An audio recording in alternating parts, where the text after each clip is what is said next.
Welcome to one nation Telugu news. ముందుగా headlines చూద్దాం. ఖమ్మం ప్రజలు మొదటి నుంచి కేసీఆర్ను నమ్మలేదు. ఇందిరమ్మ ఇళ్ల పథకం ప్రారంభోత్సవంలో రేవంత్ రెడ్డి భద్రాచల రామచంద్రుని ఆశీస్సులు తీసుకుని ఈ పథకాన్ని ప్రారంభిస్తున్నట్లు వెల్లడి.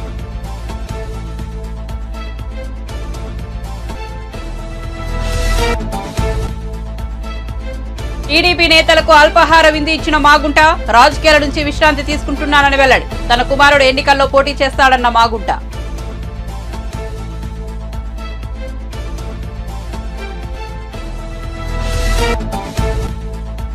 దేశంలో త్వరలో సార్వత్రిక ఎన్నికలు. ఢిల్లీలో విజ్ఞాన్ భవన్ లో కీలక సమావేశం. ఎన్నికల పరిశీలనకు దిశానిర్దేశం చేసిన chief election commissioner Rajiv Kumar.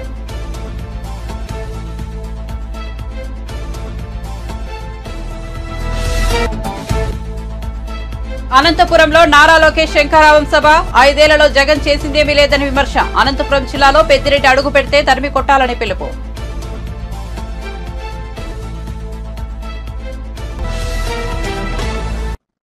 ఇక వార్త వివరాల్లోకి వెళ్తే దేశంలో త్వరలో సార్వత్రిక ఎన్నికలు జరగనున్నాయి. ఈ నేపథ్యంలో కేంద్ర ఎన్నికల శాఖ కసరత్తులకు తెరలేపింది. ఢిల్లీ విజ్ఞాన్ భవన్ లో కీలక సమావేశం నిర్వహించింది. దేశవ్యాప్తంగా ఎన్నికల విధుల్లో పనిచేసే పరిశీలకులకు కేంద్ర ఎన్నికల సంఘం చీఫ్ కమిషనర్ రాజీవ్ కుమార్ కీలక సూచనలు చేశారు. పోలింగ్ స్వేచ్ఛగా నిష్పక్షపాతంగా జరిగేందుకు చర్యలు చేపట్టాలని స్పష్టం చేశారు. ఎన్నికల నిర్వహణలో పరిశీలకులది కీలక పాత్ర అని తెలిపారు. నిబంధనలను పాటించే విధంగా అబ్జర్వర్లకు దిశానిర్దేశం చేశారు. కాగా కేంద్ర ఎన్నికల సంఘంలో 2 కమిషనర్ పోస్టులు ఖాళీగా ఉన్న సంగతి తెలిసిందే. ఇటీవల అరుణ్ గోయల్ ఎన్నికల కమిషనర్ పదవికి రాజీనామా చేశారు. ఈ నేపథ్యంలో ఎన్నికల కమిషనర్ల నియామకం కోసం సెర్చ్ కమిటీ ఏర్పాటు చేశారు. సెర్చ్ కమిటీ పరిశీలనలో సీనియర్ ఐఏఎస్ అధికారిని రాధా చౌహాన్ మరికొందరు పేర్లు ఉన్నట్లు తెలుస్తోంది. ఈ నెల 15 నాటికి ఎన్నికల కమిషనర్ల నియామకంపై ప్రకటన వెలువడే అవకాశం ఉంది. సెర్చ్ కమిటీ ప్రస్తుతం 5 పేర్లతో జాబితా రూపొందించే పనిలో ఉంది. సెర్చ్ కమిటీ సిఫారసుల మేరకు సెలెక్ట్ కమిటీ ఎన్నికల కమిషనర్లను ఎంపిక చేయనుంది. ఖమ్మం ప్రజలు మొదటి నుంచి కేసీఆర్ను నమ్మలేదని ముఖ్యమంత్రి రేవంత్ రెడ్డి అన్నారు. భద్రాచలంలో ఇందిరమ్మ ఇళ్ల పథకాన్ని ఆయన ప్రారంభించారు. ఈ సందర్భంగా మాట్లాడుతూ పేదల కష్టాలను చూసి ఆ రోజు ఇందిరమ్మ ఈ ఇళ్లను ప్రారంభించినట్లు చెప్పారు. భద్రాచల రామచంద్రుని ఆశీస్సులు తీసుకుని ఈ పథకాన్ని ప్రారంభిస్తున్నామన్నారు. ఇందిరమ్మ ఇల్లు అంటే బడుగుల ఆత్మగౌరవమని వ్యాఖ్యానించారు. ఇల్లాలి ముఖంలో సంతోషం ఉంటే ఆ ఇల్లు బాగున్నట్లేనని పేర్కొన్నారు. మహిళ చేతిలో ఇంటి నిర్వహణ ఉంటే ఆ ఇల్లు సంతోషంగా ఉంటుందన్నారు.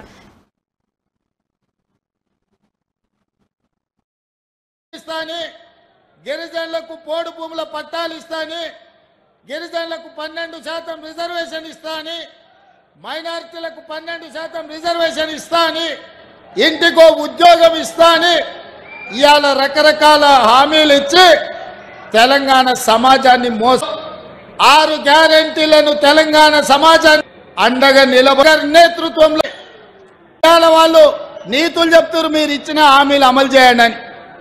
మరి మీరు ఇచ్చిన హామీలు 10 ఏళ్ళు అయింది. సిగ్గులేనోడా కేటీఆర్ ఏనాడన్నా ఆలోచన చేసినవా? నీ అయ్యాన్ని అడిగినవా ఎప్పుడన్నా ఇంటికి వెళ్ళి? ఇవాళ 90 రోజుల్లోనే ఇందిరమ్మ రాజ్యంలో 1,00,000 కోట్లాది ఆడబిడ్డలు బస్సుల్లో ఉచితంగా ప్రయాణం చేస్తున్నారు.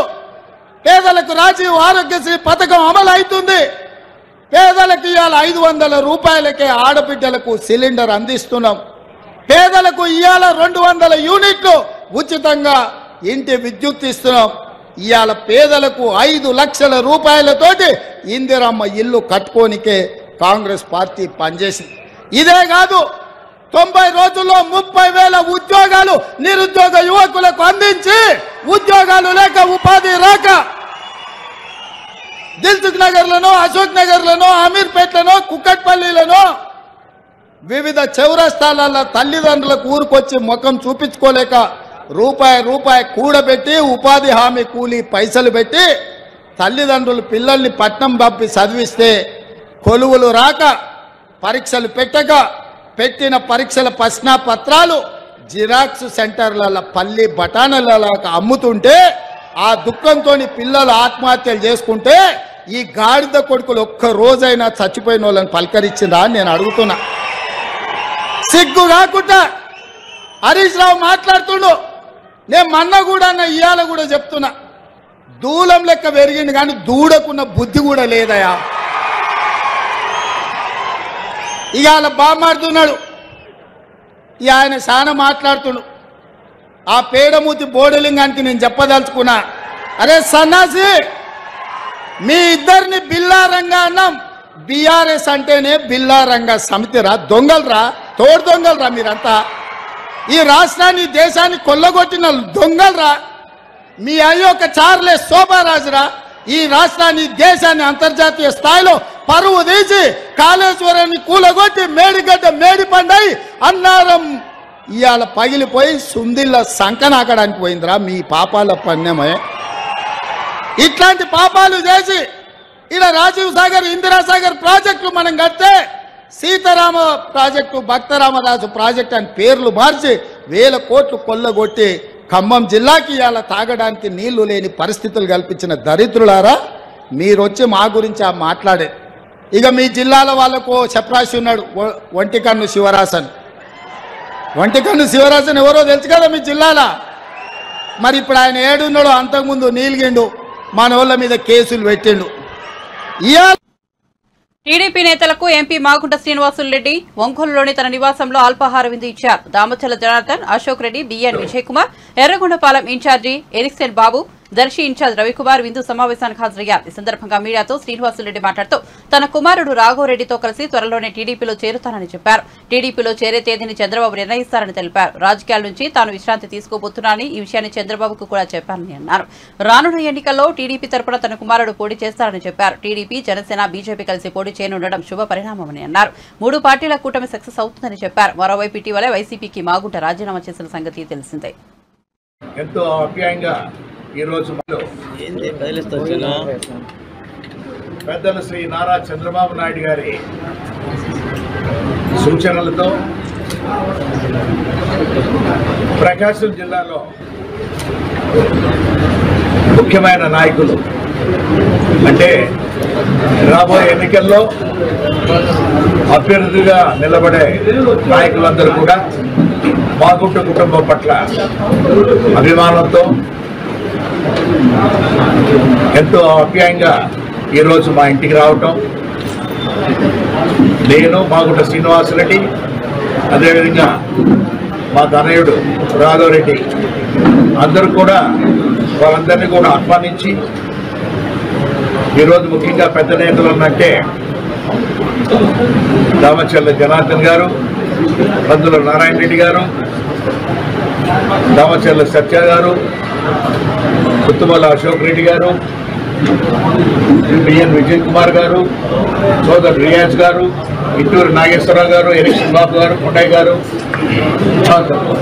హర్షిణి సంస్థల అధినేత రవికుమార్ గారు, ఇతర ముఖ్య నాయకులందరూ కూడా మా ఇంటికి రావటం అనేది ప్రత్యేకంగా ఆనందంగా భావిస్తూ వారందరికీ కూడా హృదయపూర్వక నమస్కారాలు కూడా తెలుపుతున్నాను. నేను తెలుగుదేశం పార్టీలో చేరేదానికి మా కుటుంబం సంసిద్ధంగా ఉన్నది. అందుకు మాగుంట శ్రీనివాసరెడ్డి, నేను మా అబ్బాయి కూడా మాగుంట రాఘవరెడ్డి కూడా ఈ పార్టీలో కూడా చేరి మన గౌరవ తెలుగుదేశం పార్టీ జాతీయ అధ్యక్షులు నారా చంద్రబాబు నాయుడు గారి నేతృత్వంలోనూ, అదేవిధంగా జనసేన పార్టీ అధ్యక్షులు సోదరులు శ్రీ పవన్ కళ్యాణ్ గారు, అదేవిధంగా జాతీయ పార్టీ అధ్యక్షులు తెలుగుదేశం జాతీయ party secretary, general secretary Lokesh Babu గారి ఆధ్వర్యంలో కూడా పార్టీలో చేరేదానికి సంసిద్ధంగా ఉన్నది తెలుపుకునే దాని కొరకే ఈరోజు ఈ సమావేశం కూడా ఏర్పరచడం. వారి అనుమతితో ఎప్పుడు ఏ రోజు పార్టీలో చేరాలనేది వారు సూచించిన తర్వాత ఎక్కడ ఏ ప్రాంతంలో పార్టీలో చేరితే కూడా బాగుంటుంది అనేది వారు ఆలోచించి చెప్తారు. కాబట్టి ఖచ్చితంగా ఆ రోజు మేమంతా మాగుంట కుటుంబ అభిమానులు, మాగుంట కుటుంబ శ్రేయోభిలాషులు అందరూ కూడా ఆ రోజు పార్టీలో కూడా చేరేదానికి సంసిద్ధంగా ఉన్నాయి. మరొకసారి మీకు అందరు కూడా ప్రజానీకానికి తెలుపుకునే దాని కొరకే ఈరోజు ఇక్కడ అందరూ కూడా కలుపుకోవడం జరిగింది. ఆశీస్సులు ఇవ్వండి. మాగుంట కుటుంబానికి ఎప్పుడు కూడా 33 సంవత్సరాలుగా ప్రకాశం జిల్లాలో ఉన్న ప్రజలందరూ కూడా ఆశీస్సులు ఇచ్చారు. మా అన్నగారు కీర్తిశేషులు మాగుంట సుబ్రహ్మరెడ్డి గారు, ఆ తర్వాత మా వదినమ్మ గారు పార్వతమ్మ గారు అందరూ కూడా ఈ ప్రాంతంలో చేసిన సేవలు అనేది మీకు అందరికీ కూడా ఎంతో తెలిసిన విషయం. కాబట్టి మరొకసారి మిమ్మల్ని కూడా ప్రజానీకానికి పూర్తిగా కూడా మాగుంట కుటుంబాన్ని ఏ విధంగా ఇన్ని సంవత్సరాలు ఆదరించారో మమ్మల్ని సుబ్బరామరెడ్డి గారు, పార్వతమ్మ గారు, నన్ను శ్రీనివాసులరెడ్డి, అదేవిధంగా మా తనయుడు మాగుంట రాఘవరెడ్డిని కూడా ఆశీర్వదించమని మిమ్మల్ని అందరూ కూడా కోరుకుంటూ, ఈరోజు వచ్చిన పెద్ద నాయకులందరూ కూడా నేను ఒక రిటైర్మెంట్ లాగా ఏంటంటే తీసుకునే దానికి ఒక వయసు వచ్చిందని ఆలోచించి పెద్దలు చంద్రబాబు నాయుడు గారితో కూడా చెప్పడం కూడా జరిగింది. మా తనయుడు మాగుంట రాఘవరెడ్డి ఈసారి ఎన్నికల్లో కూడా పోటీ చేసేదానికి ఒక అవకాశం కలిగించమని వారిని కూడా కోరటం కూడా జరిగింది. కాబట్టి ఒక నిర్ణయాన్ని, మంచి నిర్ణయాన్ని మీ అందరికీ కూడా చెప్పి సంతోషమైన వాతావరణం. కాబట్టి ఈరోజు ముఖ్య నాయకులందరూ, జిల్లాలో ఉన్న వాళ్ళందరూ మా ఇంటికి వచ్చి గౌరవించినందుకు వారందరికీ కూడా మరొకసారి హృదయపూర్వకంగా కూడా నమస్కారాలు కూడా తెలుపుతూ, తెలుగు చిత్ర పరిశ్రమలో విషాదం చోటు చేసుకుంది. ప్రముఖ దర్శకుడు సూర్యకిరణ్ కన్నుమూశారు. గత కొంతకాలంగా అనారోగ్యంతో బాధపడుతున్న ఆయన సోమవారం చెన్నైలో తుదిశ్వాస విడిచారు. ఆయన కామెర్ల వ్యాధితో బాధపడుతున్నట్లుగా సమాచారం. సూర్యకిరణ్ తెలుగులో 2003లో వచ్చిన సత్యం చిత్రంతో దర్శకుడిగా పరిచయమయ్యారు. మొదట మలయాళంలో కెరీర్ను ప్రారంభించిన సూర్యకిరణ్ తెలుగు, తమిళంలోనూ పలు చిత్రాలను తెరకెక్కించారు. సత్యం, ధనా 51 చిత్రాలతో సుమంత్ని మాస్ హీరోగా నిలబెట్టారు. దాంతో పాటు తనని తాను దర్శకుడిగా ప్రూవ్ చేసుకున్నారు. సూర్యకిరణ్ చైల్డ్ ఆర్టిస్టుగాను పనిచేశారు. ఆ తర్వాత రచయితగా, దర్శకుడిగా పనిచేశారు. ఇప్పటి వరకు ఆయన 6 సినిమాలకు దర్శకత్వం వహించారు. తెలుగులో సత్యం, ధనా 51, బ్రహ్మాస్త్రం, రాజుబాయ్ చిత్రాలున్నాయి. వీటితో పాటు చాప్టర్ 6, నీలిమలై చిత్రాలను తెరకెక్కించారు.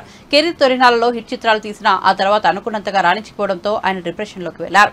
Telugu reality show Bigg Boss 4వ సీజన్లో 2వ కంటెస్టెంట్ గా ఎంట్రీ ఇచ్చారు. 2005లో హీరోయిన్ కళ్యాణి పెళ్లి చేసుకున్నారు. కళ్యాణి సూర్యకిరణ్ చిత్రాల్లో హీరోయిన్ గా నటించింది. అయితే 2016లో ఇద్దరు విడాకులు తీసుకున్నారు.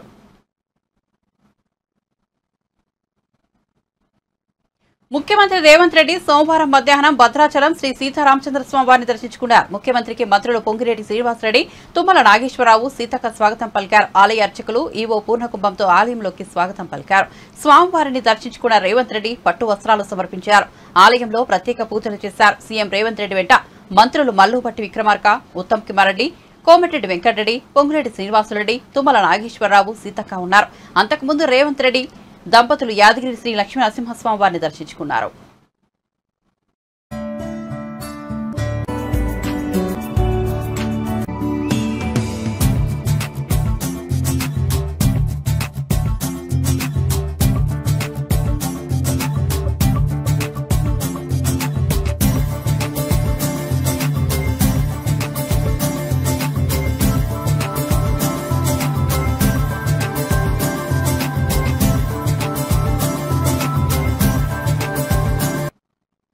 రాయలసీమలో తెలుగుదేశం జాతీయ ప్రధాన కార్యదర్శి నారా లోకేష్ 2వ విడత శంఖారావం పర్యటనలో ప్రారంభమయ్యాయి. గురువారం నారా లోకేష్ హిందూపురం నుంచి శంఖారావం ప్రారంభించారు. ప్రస్తుతం తాడిపత్రిలో నిర్వహించిన శంఖారావం బహిరంగ సభలో లోకేష్ పాల్గొన్నారు. వైసీపీ హయాంలో 26,000 మంది బీసీలపై అక్రమ కేసులు పెట్టారని, 300 మందిని హత్య చేశారని టీడీపీ జాతీయ ప్రధాన కార్యదర్శి నారా లోకేష్ విమర్శించారు. బీసీలకు రావాల్సిన 25,000 కోట్లను వైసీపీ ప్రభుత్వం దారి మళ్లించిందని మండిపడ్డారు. తాము అధికారంలోకి వచ్చిన తర్వాత 50 ఏళ్లు పైబడిన బీసీలకు ప్రతి నెల 4,000 రూపాయలు అందించబోతోందని తెలిపారు. మాటిస్తే తగ్గేదే లేదంట. ఏం తగ్గుతాడు నాకు అర్థం. ఈ సభాముఖంగా అడుగుతున్నా, ఆనాడు సంపూర్ణ మద్యపాన్ నిషేధం చేసిన తర్వాతనే మహిళల ఓటు అడుగుతానన్నావు. ఏమైంది ఆ హామీ? ఇంకొక హామీ ఇచ్చావే, ఏకంగా వారంలో సిపిఎస్ రద్దు చేస్తాను. ఏమైంది ఆ హామీ? 2,30,000 పెండింగ్ పోస్టులు భర్తీ చేస్తానవే, ఏమైంది ఆ హామీ? ఇంకా అదే కాదు, ప్రతి ఏడా 6,500 కానిస్టేబుల్ పోస్టులు భర్తీ చేస్తాను. ఏమైంది ఆ హామీ అని ఈ సభాముఖంగా జగన్ని నేను ప్రశ్నిస్తున్నా. ఇక్కడ ఎంతోమంది మహిళలు వచ్చారు. ఆనాడు చెప్పాడు 45 ఏళ్ళు నిండిన ఎస్సీ, ఎస్టీ, బీసీ, మైనారిటీ మహిళలకి పెన్షన్ ఇస్తాని. ఇచ్చాడా తల్లి ఆ హామీ? నిలబెట్టుకున్నాడా తల్లి ఆ హామీ? లేదు. ఇది ఈరోజు జగన్ చేస్తున్న మోసాలని ప్రజలందరూ గుర్తుపెట్టుకోవాలా. జగన్కి ప్రచారం అంటే పిచ్చి పట్టిందండి. ముఖ్యమంత్రి అయిన 6 నెలలకి ఇచ్చిన హామీలు మొదటి 6 నెలలు అమలు చేస్తే చిత్తశుద్ధి ఉంటుందన్నాడు. చివరి 6 నెలలు అమలు చేస్తే మోసం అన్నాడు. ఇప్పుడు 4 సంవత్సరాలు 10 నెలలు పడుకుని కరెక్ట్గా ఎన్నికలు వస్తున్నాయంటే పరిగెత్తుకుంటూ వచ్చి గ్రూప్ 2 నోటిఫికేషన్ ఇస్తాడు. నిరుపేద కుటుంబాలు లక్షలు ఖర్చు పెట్టారు. జగన్ ఇచ్చిన హామీల మేరకు ఆ డబ్బులు ఖర్చు పెట్టి పిల్లల్ని బాగా చదివించారు. కేవలం 897 పోస్టులు ఈ రోజు ఈ ప్రభుత్వం విడుదల చేసింది. దానికి దాదాపు 5 లక్షల మంది ఆ ఎగ్జామ్కి వెళ్తే పరిస్థితి ఆంధ్ర రాష్ట్రంలో చూసాం. అందుకే నిరుద్యోగ యువకులకు నేను హామీ ఇస్తున్నా, తెలుగుదేశం జనసేన ప్రభుత్వం ఏర్పడిన వెంటనే డిఎస్సి ప్రతి సంవత్సరం నిర్వహిస్తాం. 5 సంవత్సరాల్లో పెండింగ్ పోస్టులని భర్తీ చేసే బాధ్యత మేము తీసుకుంటాం. ఆ ఎగ్జామ్లో కూడా గ్రూప్ 2 ఎగ్జామ్ క్వశ్చన్ పేపర్ని కూడా వదిలిపెట్టలేదు ఈ జగన్. ఆయన గురించి డప్పా కొట్టుకున్నాడు. ఆ ఎగ్జామ్లో ఏకంగా ఆడుదాం ఆంధ్ర, జీవక్రాంతి, చేడోడు గురించి ప్రశ్నలు అడిగారు. ఈ సభాముఖంగా జగన్ చెప్తున్నా, ఆ ప్రశ్నలు కాదు మీరు అడగాల్సింది. బాబాయిని లేపేసింది ఎవరు? వారంలో సిపిఎస్ రద్దు చేస్తానని సిపిఎస్ రద్దు చేయండి ఎవరు? 30 లక్షల ఇల్లు కట్టి మహిళల పేరుతో రిజిస్టర్ చేస్తానని చెప్పి మాట తప్పిన ముఖ్యమంత్రి ఎవరు అని మీరు ఆ ప్రశ్నలు రాస్తుంటే 5 లక్షల మంది పాపం నిరుపేద కుటుంబాలకు చెందిన పిల్లలు ఆ ఎగ్జామ్ ఎవరికైతే వచ్చారో వాళ్ళు సరైన సమాధానం చెప్పేవారని ఈ సభాముఖంగా జగన్ చెప్తున్నాం. ఇంటి పన్ను చెత్త పన్ను పెంచి బాధుడే బాధుడు, పెట్రోల్ డీజిల్ గ్యాస్ ధర పెంచి బాధుడే బాధుడు, నిత్యావసర సరుకుల ధరలు పెంచి బాధుడే బాధుడు, క్వార్టర్ బాటిల్ ధర కూడా పెంచి బాధుడే బాధుడు. ఇంకా కటింగ్ మాస్టర్ అనే కదా తల్లి, అనంతపురం పట్టణంలో అన్న క్యాంటీన్లు ఉండేది. అన్న క్యాంటీన్ల కట్. పండగ వస్తే బాబుగారు పండగ కానుకలు ఇచ్చేవారు, పండగ కానుక కట్. ఇంట్లో పెళ్లి జరిగితే పెళ్లి కానుక వచ్చేది, పెళ్లి కానుక కట్. ఇంట్లో ఎవరన్నా చనిపోతే మా బీమా మిత్రులు పరిగెత్తుకుంటూ వచ్చి 5 లక్షల రూపాయలు చంద్రన్న బీమా ఇచ్చారు, ఆ బీమా కూడా కట్. పాపం 6 లక్షల వృద్ధులకు రావాల్సిన పెన్షన్ కట్. రంజాన్ తోఫా కట్. ఇమాం మౌజంలకు ఇచ్చే గౌరవ వేతనం కట్. రంజాన్ మాసం వస్తే మసీదులు రంగులేసేదానికి కూడా డబ్బులు ఇచ్చిన చంద్రబాబు నాయుడు గారు పథకం కట్ చేసిన వ్యక్తి ఈ జగన్. ఇట్లా చెప్పుకుంటా పోతే భారతదేశ చరిత్రలోని ఎవరు కట్ చేయని విధంగా 100 సంక్షేమ కార్యక్రమాలు కట్ చేసిన ఏకైక ముఖ్యమంత్రి ఈ సైకో జగన్. 3132 కిలోమీటర్లు నడిచా. ప్రజలు ఎదుర్కొంటున్న సమస్యలు నేరుగా నేను తెలుసుకున్నా. అది తెలుసుకున్న తర్వాత యాదగిరిగుట్టలో శ్రీ లక్ష్మీ నరసింహస్వామి బ్రహ్మోత్సవాలు ఘనంగా జరుగుతున్నాయి. ఉత్సవాల్లో సీఎం రేవంత్ రెడ్డి దంపతులు పాల్గొన్నారు. సోమవారం ఉదయం డిప్యూటీ సీఎం మల్లు భట్టి విక్రమార్క, మంత్రులు ఉత్తమ్ కుమార్ రెడ్డి, కోమిరెడ్డి వెంకటరెడ్డి, కొండా సురేఖ, పలువురు ఎమ్మెల్యేలు, ప్రజాప్రతినిధులతో కలిసి ఆలయానికి సీఎం వెళ్లారు.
శాసనసభ ఎన్నికల్లో పోటీ చేయబోయే మరో అభ్యర్థి పేరును జనసేన అధినేత పవన్ కళ్యాణ్ ప్రకటించారు. నిడదవోలు నియోజకవర్గ అభ్యర్థిగా కందుల దుర్గేష్ ఆయన ఎంపిక చేశారు.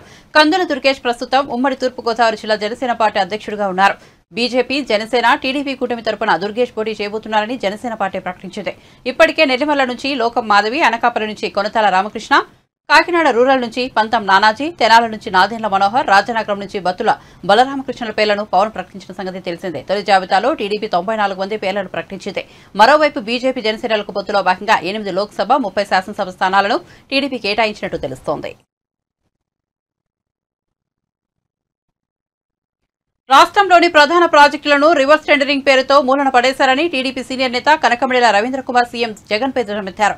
ముఖ్యంగా పోలవరం ప్రాజెక్టులో వేలాది కోట్ల నష్టం వాటిల్లిందని, జరిగిన నిర్మాణాలు కూడా కొట్టుకుపోయిన పరిస్థితి ఏర్పడిందని విమర్శించారు.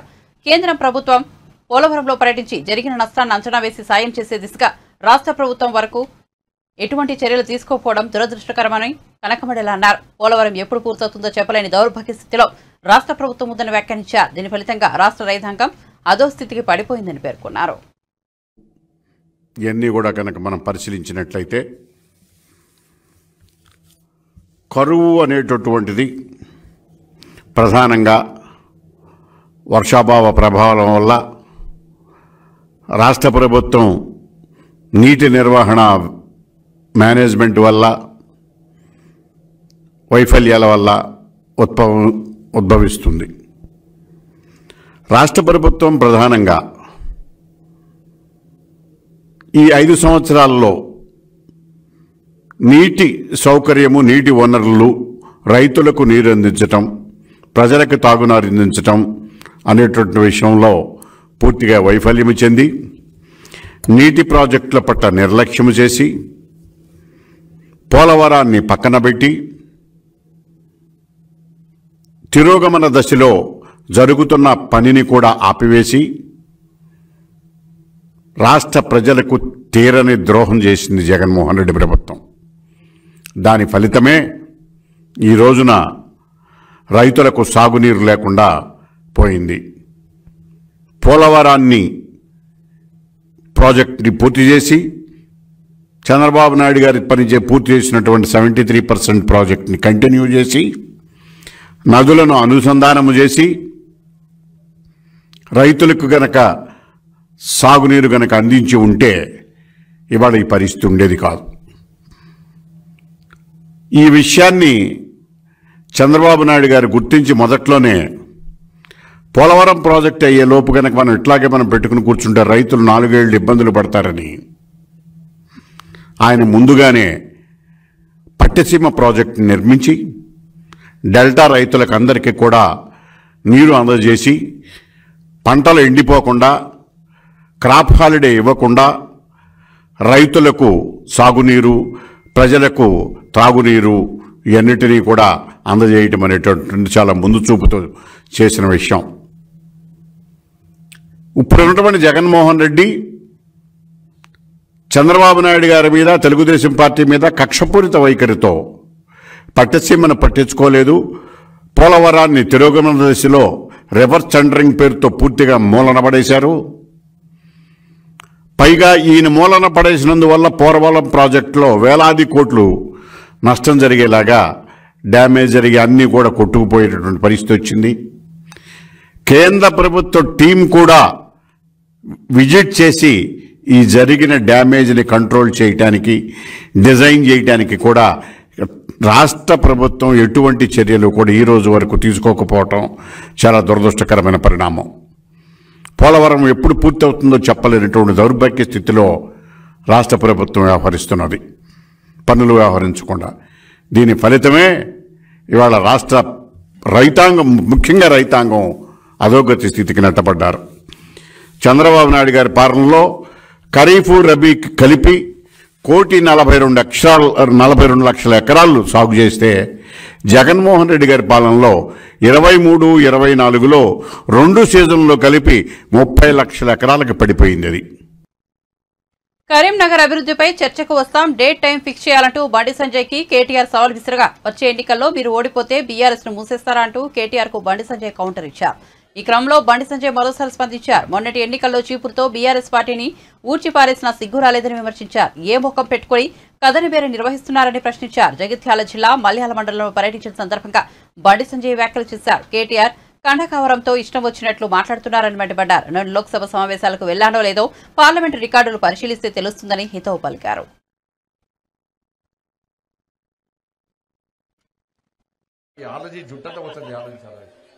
అన్ని చక్కగా చెప్తారు, మోడీ అంటారు, ఓటు అంటారు, కాదు వీక్తారు. ఇప్పుడు మీ పిల్లలకు ఉద్యోగాలు వచ్చినాయా? మీ పిల్లల ఉద్యోగాల కోసం ఎవరు కొట్లాడారు? మరి జైలుకి వెళ్ళలేదా? నేను ఆదివారం పుట్ట కదా కోసం ఎవరు కొట్లాడారు? మేము కొట్లాడినాం. మేము జైలుకి పోతామి, వాళ్ళకి ఓటేస్తుంది. మేము 317 ఉద్యోగాల కోసం మేము కొట్లాడుతామి, మీరు ఓటు అటే ఇస్తుంది. ఎస్సీ ఎస్టీ బీసీ అగ్రవర్ణాల్లో పేదల కోసం మేము కొట్లాడుతామి, ఓటు అటేస్తుంది. అవునా కాదా? కొట్లాడింది ఎప్పుడన్నా మీకు ఏమంటారు అక్క? బండి సంజయ్ పార్లమెంటుకు వేయండా అంటున్నాడు కేసీఆర్ కొడుకు. నీ కళ్ళు దొబ్బిన ఇరవై, నీ కళ్ళు దొబ్బితే నేనేం చేయాలి? పార్లమెంటుకు నీ ఎంపీల అటెండెన్స్ చూడు, నా అటెండెన్స్ చూడు, మీ అయ్య అటెండెన్స్ చూడు.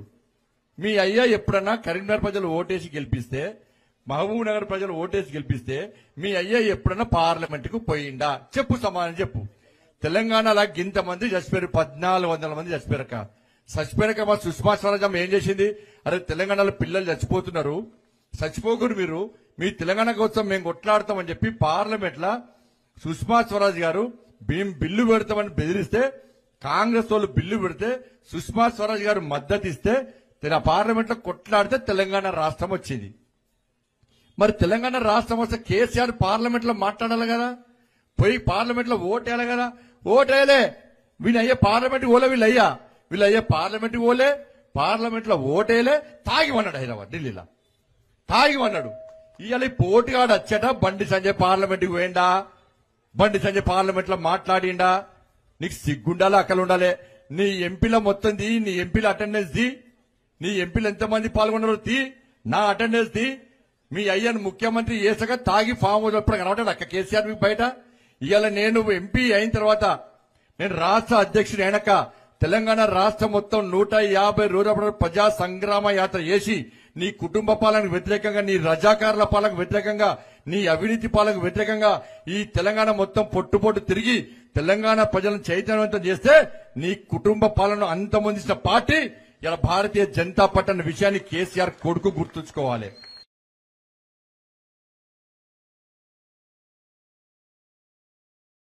బండి సంజయ్ పార్లమెంటుకు వేయండా అంటున్నాడు కేసీఆర్ కొడుకు.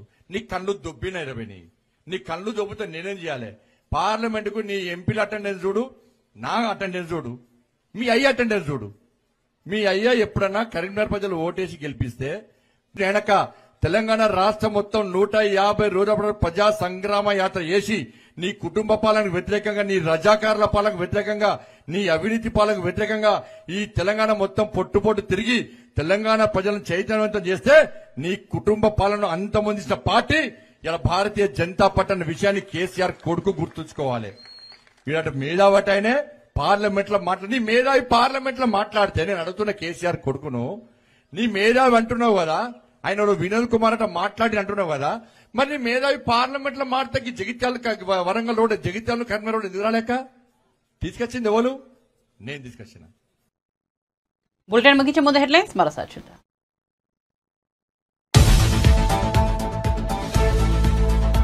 ఖమ్మం ప్రజలు మొదటి నుంచి కేసీఆర్ నమ్మలేదు. ఇందిరమ్మ ఇళ్ల పథకం ప్రారంభోత్సవంలో రేవంత్ రెడ్డి భద్రాచల రామచంద్రుడు ఆశీస్సులు తీసుకుని ఈ పథకాన్ని ప్రారంభిస్తున్నట్లు వెల్లడి.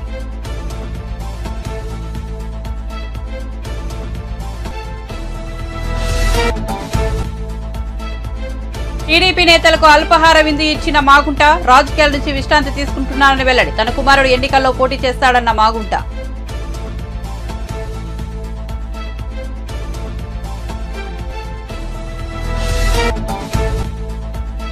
దేశంలో త్వరలో సార్వత్రిక ఎన్నికలు. ఢిల్లీలో విజ్ఞాన్ భవన్ నేడు కీలక సమావేశం. ఎన్నికల పరిశీలకులకు దిశానిర్దేశం చేసిన chief election commissioner Rajiv Kumar.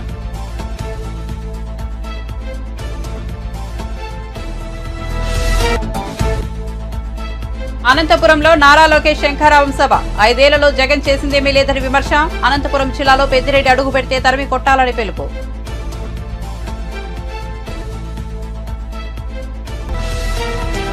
మరిన్ని అప్డేట్స్ కోసం చూస్తూనే ఉండండి వన్ నేషన్ తెలుగు న్యూస్.